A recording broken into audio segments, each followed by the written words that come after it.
Hey everyone, you're tuning into Startups Unedited. I'm your host, Justin Dorfman, and I'm here with my co-host, George Soto.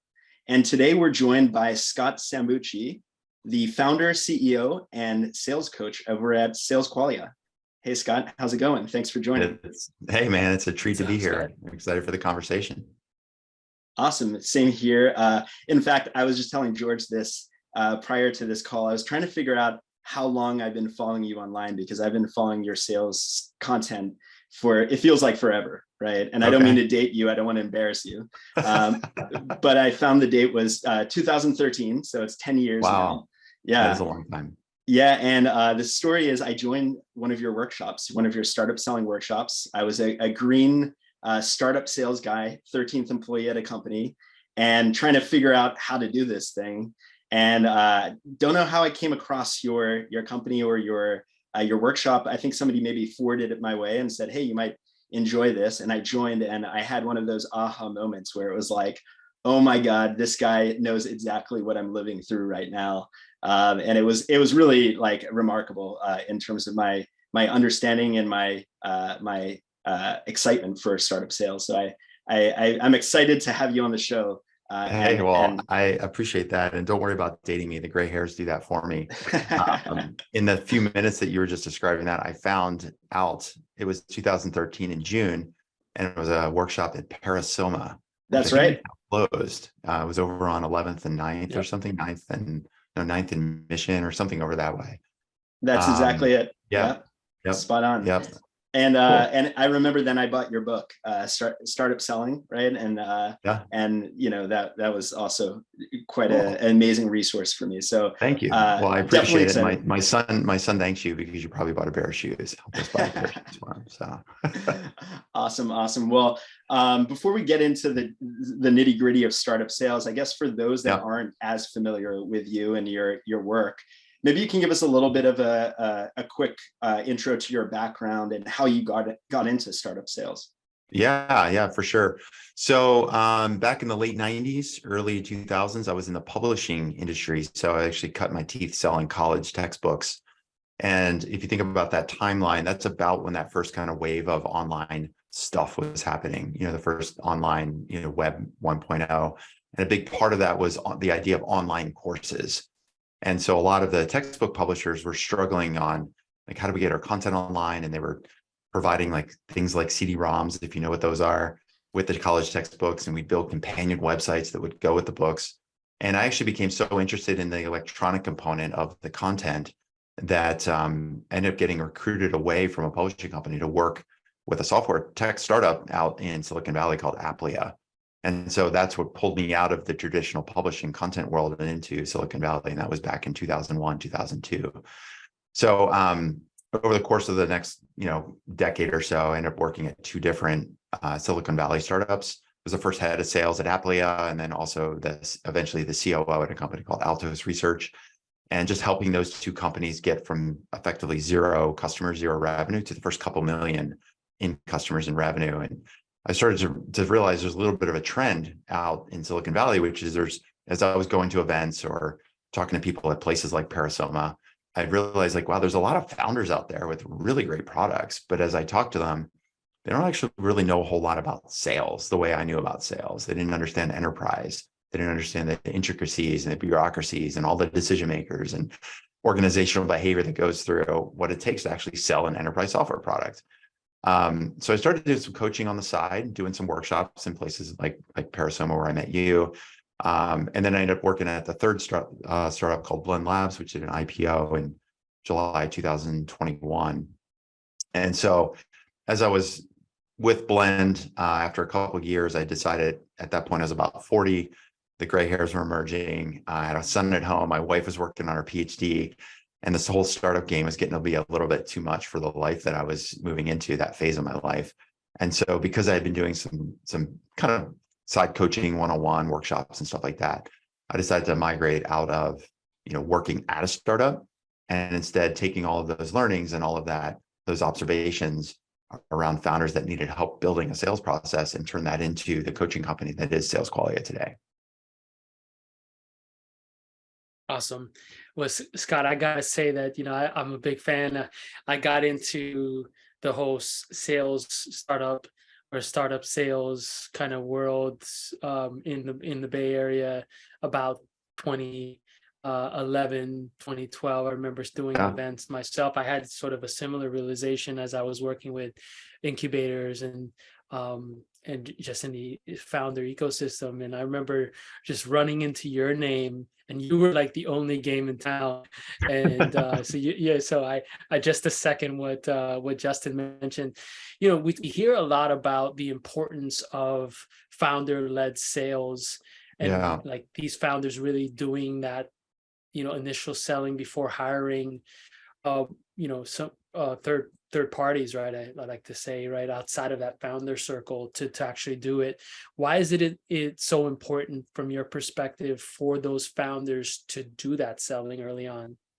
Yeah, that's a really good question. And I think there's a lot of reasons for it. But I think first and foremost, when you think about like when a founder starts a company, it's kind of this crazy idea that they see a problem in the market that's not being solved, or they see some old antiquated technology that's insufficient, or maybe a new problem has emerged because of the way that business progresses. And what do? They say, well, somebody ought to fix this problem. And so they start, with literally this idea of a product or the idea of building a company.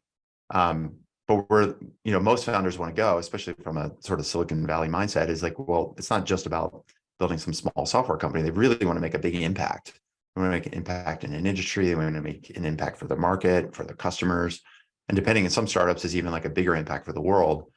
And going out of that journey from idea to impact, the biggest challenge that most founders run up against is, okay, we have the MVP or the first version of the product. How do we know it's valuable? How do we know it even solves the problem that we say it solves or we think that it solves? And so going out to market and identifying those first, typically we call it the first 10. How do you get your first 10 paying customers? It really tells you three key things as a founder. Number one is, before we get that magical product market fit, you have to get product problem fit, which is you're effectively hypothesis testing. We have this hypothesis, this product solves this problem. Does it in fact solve the problem we think it solves, right? So you're going out and testing it by selling it. And only then are you going to know if what you've built is valuable enough to somebody else such that they will give you money for it. Right? That's the way our society works. You have something valuable, I give you money, we swap things. So effectively, by going out and doing that selling yourself, you have to do it yourself because you're the scientist in a way in the lab trying to figure out, is this experiment viable or not? So that's the first outgrowth of doing founder-led sales. The second is you have to get comfortable asking for money and trying to figure out what is the value that we are creating. Not every founder, but most founders tend to come from technical backgrounds. They're product people, engineers, sometimes, have certain technical expertise around a certain topic, and they just don't have the same sales training or experience that somebody like I do, somebody like me has, right? And so there's something about just getting comfortable asking for money as opposed to giving in the product away for free. And so the second part is like, number one, product problem fit. Number two is like generating revenue to prove some viability around this company. And the third, which is probably the most important out of all of this, is starting to zero in on who are going to be my early customers. Who are within, for example, if you're selling to a software for banks, well, banks is $1 trillion industry. What kind of banks? Well, regional banks. Okay. Well, what kind of regional banks? Well, banks between $1 billion and $10 billion in assets. Okay. What problem are you solving for those regional banks? Well, we help small business lending. Okay. Now we're getting even more and more narrow. And so as you start to narrow down and start to figure out across those first 10 customers, is there some trend? Is there, if you take those 10 and put them in a scatter plot, is there like a little grouping over here? Like, okay, these 3 or 4 are all kind of the same. And they're willing to pay us a little more than the other 6 or 7.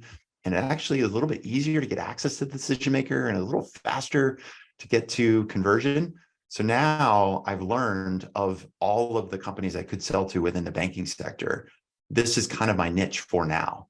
And so going forward out of that true startup phase and those first 10 customers, now you've got a target market. You've got that niche that you can really nail over the next, million in revenue, even $10 million in revenue. You should be able to achieve $10 million in revenue with a pretty small segment or subsegment. And again, until you've done that yourself, you're just not going to know. You can't outsource that knowledge. You can't outsource that experience. You can't outsource seeing for yourself as a founder. If I share a piece of information, does that person react to it or do they respond to it? They kind of like, that's weird, or do they lean in? What's the intonation that they're using in their voice when they give you an objection? Is it, what does it take to actually get a meeting? All of those things you can't outsource. You have to do it yourself, because that becomes the model. It becomes kind of version 1.0 of your sales process, which then over time, you need to start finding other people to take that over for you. But until you've done it yourself, we even sort of joke with our founders, it's not even founder-led sales, it's founder everything sales. Like, you're doing the prospecting, you're doing the demos, you're doing the meetings, you're probably at the kitchen table at night answering the customer support tickets as well and setting up the accounts. And that's so critical to know every single piece of that sales process from start to finish, so that you know exactly what works, what doesn't work, so that you can build that into a more repeatable process and then eventually find the people to take it over, which makes it scalable.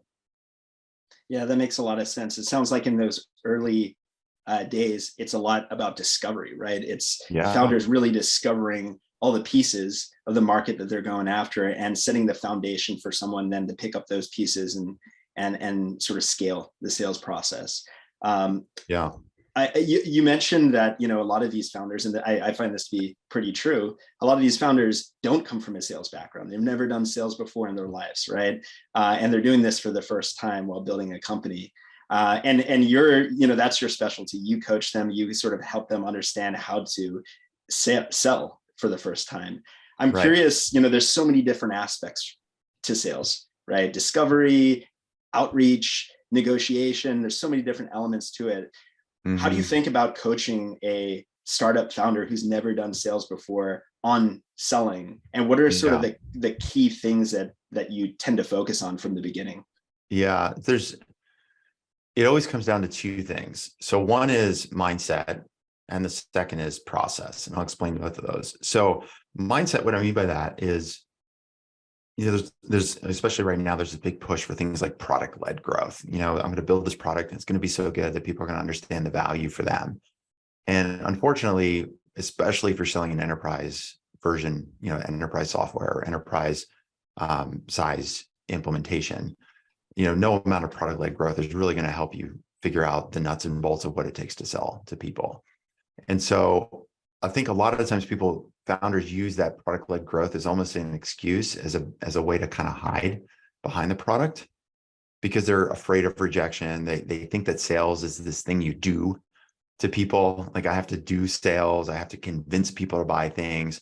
They've got all the sort of negative associations around sales, which some of it is justified because the way people sell to them is the wrong way.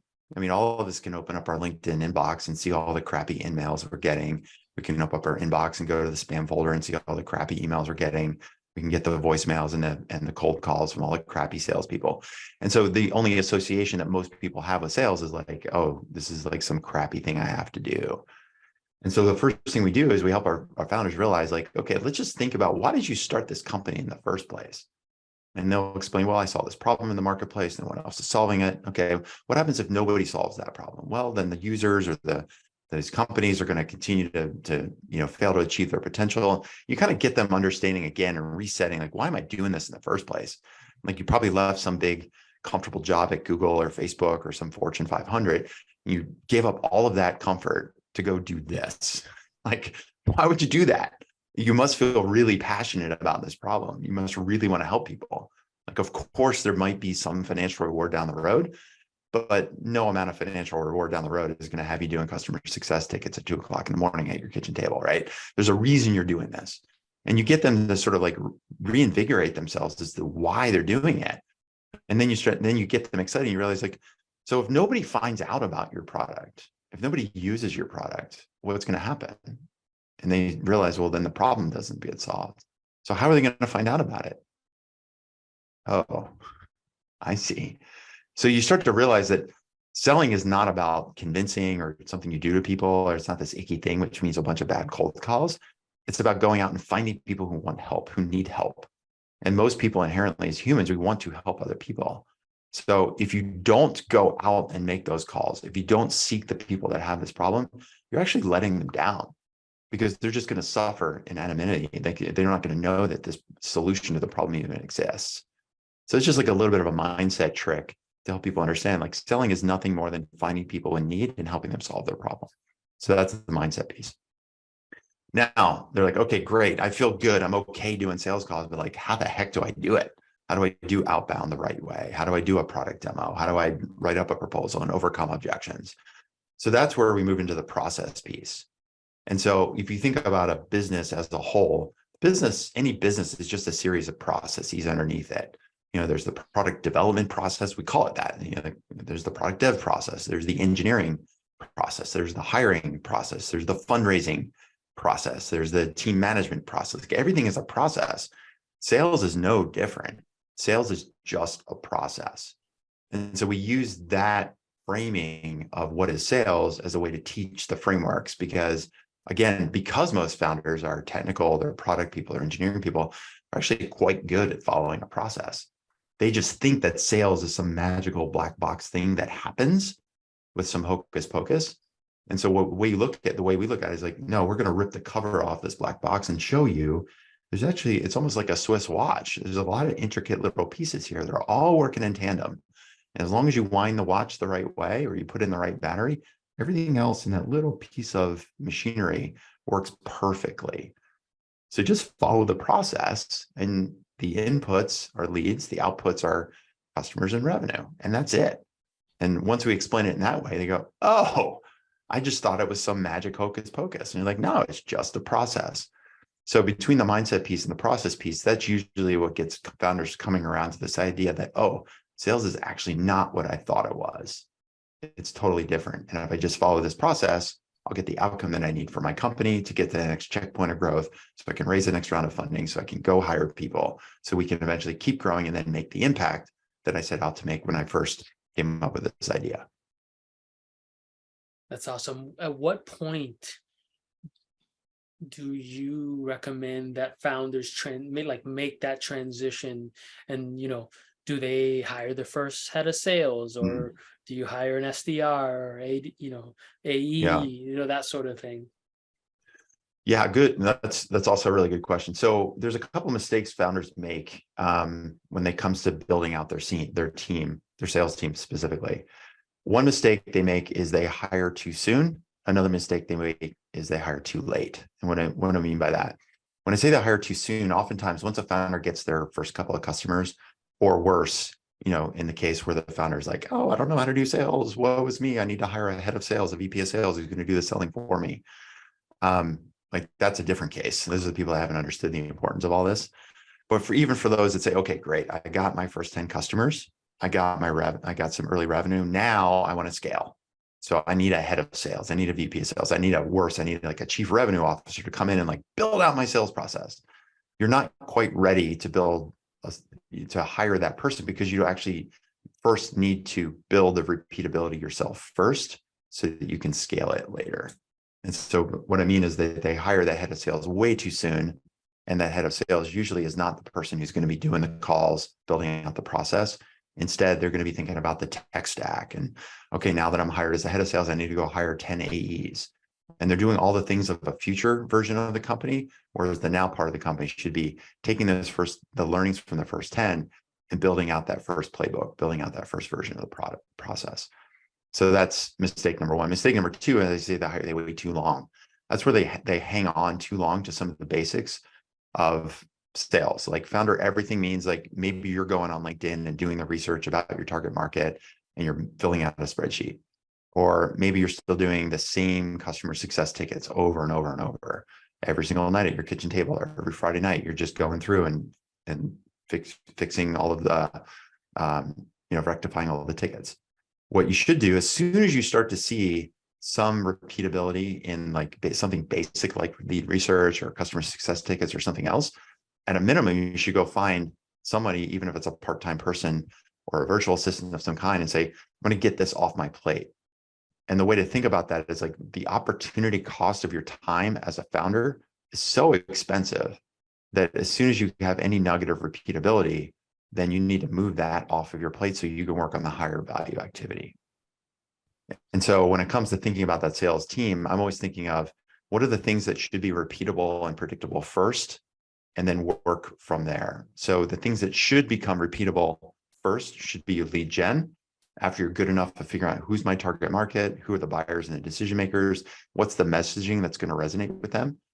If I build out that kind of first outreach sequence, that first lead generation strategy, as long as it's working in a pretty predictable way, then I should be able to go find an SDR to take that over for me and have that person manage that process so that they're generating the leads. And then me as the founder, I pick up that lead and I become the account executive because that's the highest value activity, right?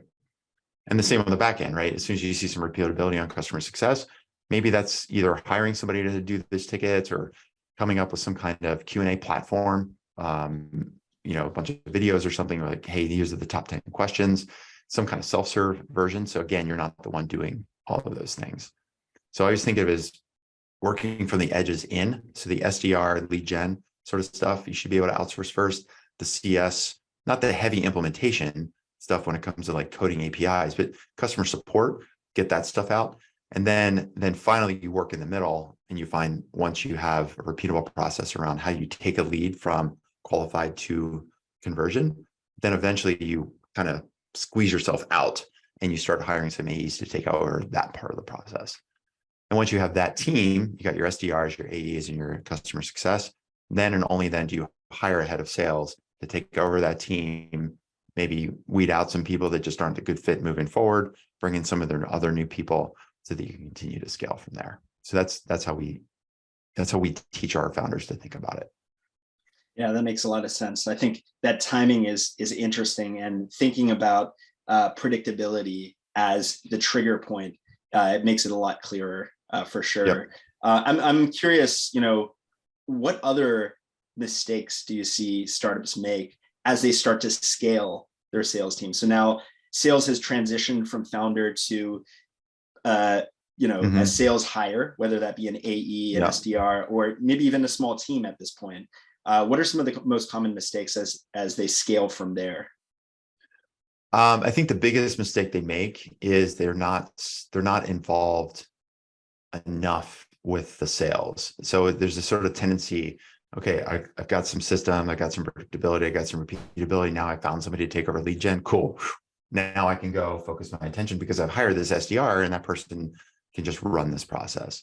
And I think what they forget to do is they forget about all of the implicit knowledge. They forget that while this person may have been a successful SDR at another company, they still don't know your company, your customers, your product, and the nuances that come into a certain kind of reply to the inbox. They send out an email, they get a reply, and somebody says, "Oh, not interested." Well, are they really not interested? Like, do they follow up the right way with people? Are they clear about the difference between a false positive and a false negative? Like a false positive is like, oh, we're going to move this person into a meeting with the founder, and they book a bunch of meetings, but it turns out none of those meetings are actually well qualified. We just sort of assume that the SDR would know how to pre-qualify a lead. Or on the other hand, they do the false negatives, which is like the SDR doesn't pursue somebody enough to get the meeting. They just assume that somebody said, "Oh, I'm not interested." They go, "Okay, thanks for letting me know," and then they're out. So one of the things that we do, like I've done this myself with my own team here at SalesQualia, and we also share this with the founders that we work with as they're starting to build their team. Like you have to be heavily involved with those early sales hires, because what you're trying to do in some ways, yes, you have process and playbooks and templates and all of those things, but you're also doing a little bit of telepathy. You're trying to get everything that's been in your brain over these last couple of years, from the time you started the company to the time that now you're acquiring customers. You're trying to get that person to understand all of that learning at once. But what we don't have is we don't have documentation a lot of times. Like an engineer, when they're fixing bugs, if you go into the code base, they'll document what they did and well, here's the things I tried. This didn't work. This didn't work. This didn't work. This did work. Here's why I took this certain approach. So another engineer can look at somebody else's code, and as long as it's well documented, they can avoid making the same mistakes. We usually don't have that in sales. And so we encourage our founders, like, the first 2 weeks, you should be doing a morning stand-up and an afternoon stand-up every single day for the first 2 weeks. In the world of remote work, you should go and work with that person within the first couple of weeks for at least a couple of days straight and see how they're working, so they can ask a lot of the questions that might otherwise not get asked. Things like, hey, we're working side by side at a hotel lobby and the rep has the CRM open and they see that there's a certain field in the CRM. They're like, hey, I just noticed this field is in the CRM. I wonder why it's there.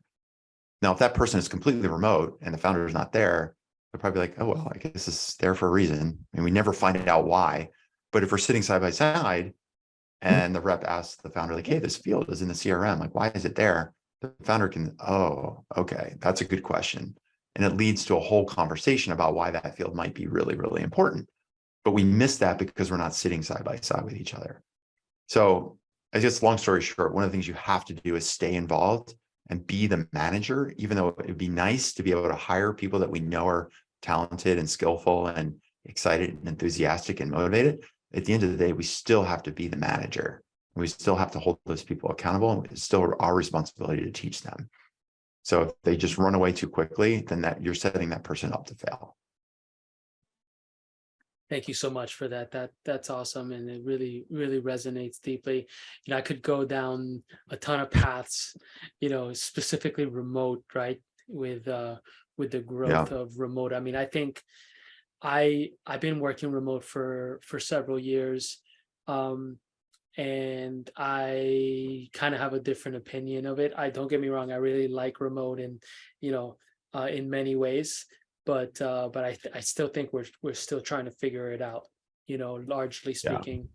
Let's talk a little bit about sales and marketing alignment. This is a little more sort of, or can happen early days, but it's also, I think, applicable to organizations of all sizes, just because I think sales and marketing alignment is still an issue, ironically, even though we've been talking about it for, You're thinking it because it's true.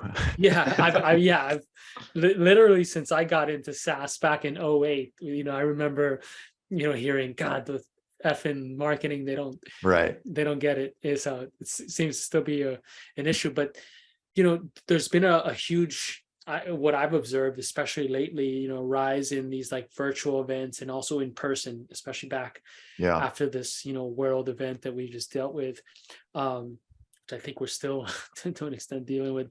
In any case, how should marketing and sales really align around these sort of initiatives? Let's just talk about like events, right? Whether they're in person or post or virtual event. Like how should they align pre-event and then post-event, let's say around follow-ups? Because this is actually, I won't name any names, but I was working with a startup recently, and that was a huge issue. It was so obvious. Like we would do events, and whether they were virtual or in person, and yet sales would still have a problem with following up. And then who does the follow-up? Like, does marketing do an email thank you after, and then do we then, especially if it's positioned as a community event, for example, or executive event, do you then have the sales team start to like reply or follow up with that list? And what was the proper sort of cadence and tone for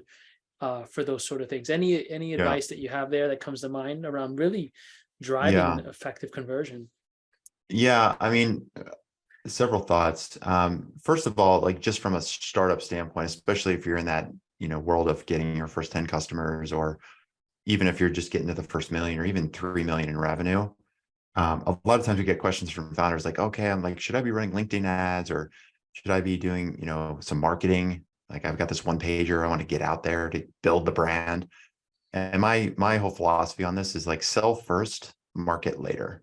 Sell first, market later. And what I mean by that is like, no amount of marketing right now at that stage, if you're sub 3 million and sometimes even sub 10 million, is really not going to work. And the reason it's not going to work typically is because we're still figuring out what is the messaging that is resonating with our customers. Like, why are they buying from us? What kind of success are they getting?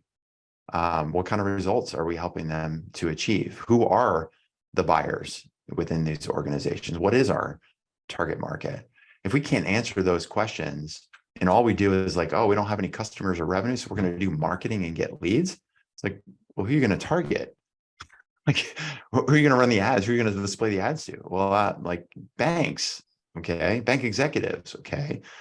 So until you sell first, you're not going to actually know what message should go in that marketing collateral or those ads. You don't know what medium you should be using. Maybe LinkedIn is the wrong place. A lot of times you're like, oh, we're going to do LinkedIn ads. Great. You know what's going to happen when you get a bunch of LinkedIn ads? You're going to get a bunch of middle level managers that are hanging out on LinkedIn looking for jobs. They see an ad and they're like, oh, that looks cool. Then they click the ad, they download the thing, and they book the demo because they want to look busy. And they're actually not decision makers. Like, I don't know too many CEOs that are hanging out on LinkedIn and clicking LinkedIn ads. Maybe there's some. LinkedIn would probably argue against me on that. But it's like, why are we doing ads and targeting and getting leads from the wrong people? So for all those reasons, I just tell people, like, don't worry about marketing too much. Now, there's one piece of marketing that does work at an early stage, and that's live, and that's events. Now, I use the term live events loosely, like live with a little L. Live event could be a webinar, a workshop, a lunch and learn, an executive roundtable that's held on a place like Zoom or held in person, right? Now, those I think can be highly effective because it helps to create a self-selecting bias, a sample of people. Because the people that go to a lunch and learn, the people that go to a roundtable, the people that go to conferences, they tend to be more proactive, more progressive thinkers. They're the ones that want to go out and learn new stuff. You're always going to have, Bob, the IT guy there that wants to go to Orlando because he can't stand his wife and kids and he wants to get 3 days away. Like, you're going to always have those people. But in general, when you go to a conference, it's like, think about, I know when I go to a conference, I love going to conferences because there's just like energy and this enthusiasm and people thinking about new stuff, right? So those can be really good places to find those hand raisers, find those people that are opting in to learn more. And so we encourage our founders to use those live events, whether it's setting up a booth or going to a conference as a speaker, or even running your own webinars and workshops, and actually using sales as the mechanism for filling those workshops. Meaning that as you are building out a list of people that you're targeting, people that you've been emailing or talking to over the course of months or even years, instead of always reaching out to them about like, hey, would you like to book a demo? What's going on with your business? Can I give you a call? What if instead you did some sales outreach that's just designed to add value by saying, hey, I remember 6 months ago when we had a conversation, you mentioned that, this compliance rule and regulation was really difficult for your company to handle. I'm not sure if you knew this, but next week, our founder is going to be speaking at this conference, or our founder is going to be running a workshop on how other companies are handling the adherence to this new rule, this new compliance check. Here's the link. Would you like to join us? So now you're actually using the live event as leverage to create conversation. So the salespeople are actually initiating the attendance more than just the marketing team. And so that way the follow-up becomes much more natural, which is like, oh, hey, John, really glad to see that you were able to join us at that lunch and learn that we ran. Just curious to know what was most helpful for you. And then now you move into a sales conversation. So that's my second thought. Last thought, which is, once you're big enough that you actually have a marketing department and you have a sales department, there's a couple different ways you can think about the setup of this. I know that some teams have now moved their sales development reps into the marketing team. So the SDRs actually report to marketing. And the reason for doing that, the rationale for doing that, is that when you have somebody that's sales focused, it provides a much better feedback loop on the type of content and the follow-ups that would be necessary for people that are in fact intending or responding to different marketing pushes, whether it's download a white paper, attend a webinar, click through on some ad.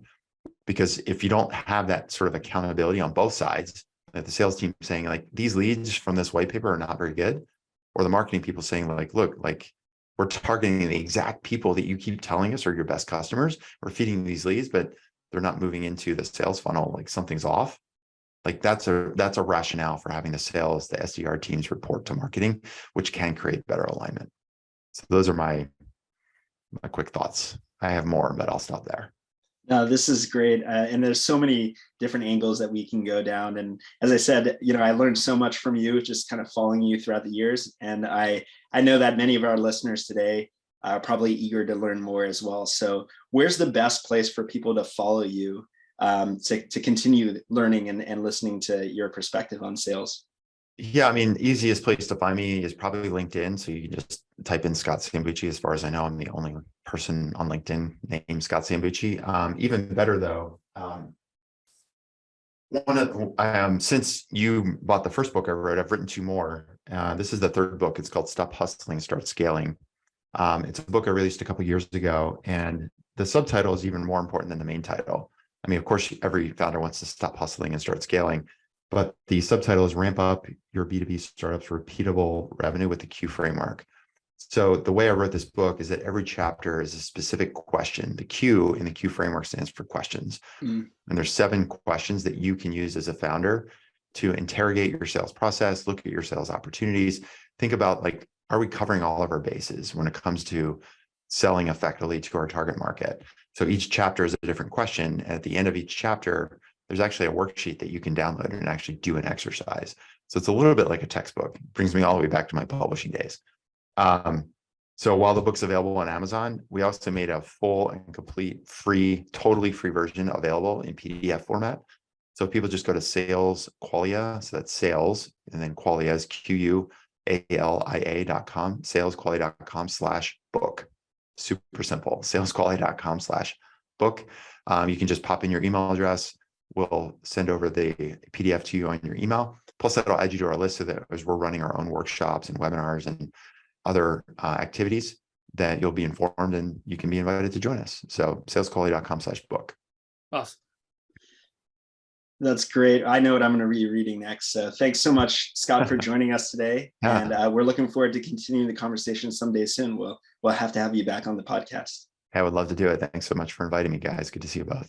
Absolutely. Take care.